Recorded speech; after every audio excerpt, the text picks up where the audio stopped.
লাটপস পিজ্জারিয়া ভীষণ ফেমাস। হঠাৎ এই জায়গাটায় খেতে এসে কেন চমকে গেলাম বলো তো। সত্যি কথা বলতে অনেকক্ষণ ধরেই ভাবছিলাম জায়গাটা এতটা চেনা কেন লাগছে। তারপরে মনে করলাম এটা তো লাটপসের পিজ্জারিয়া।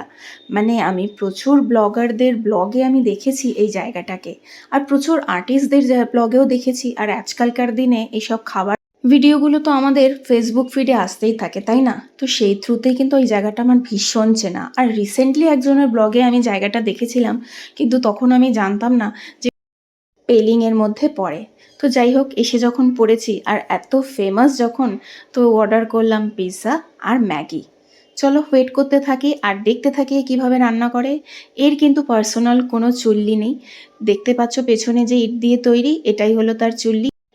পিৎজা বানাতে জাস্ট এর টাইম লাগছে 5 মিনিটস। তোমরা কি বিশ্বাস করবে? না, বিশ্বাস হচ্ছে না। এটা আমি নিজের চোখে দেখলাম, তাই আমি বিশ্বাস করে একদম কনফার্ম বলতে পারছি জাস্ট 5 মিনিটসে পিৎজা, মানে বলতে পারো ওয়ান অফ আ কাইন্ড পিৎজারিয়া আর কি এটা।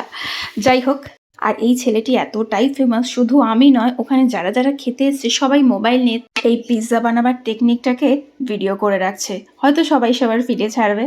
আমিও দেখে ভীষণ অবাক হয়ে গেলাম যে দেখতে পাচ্ছ পিৎজাটা হতে জাস্ট 5 মিনিটস লাগবে আর তোমার টেবিলে সঙ্গে সঙ্গে চলে আসবে।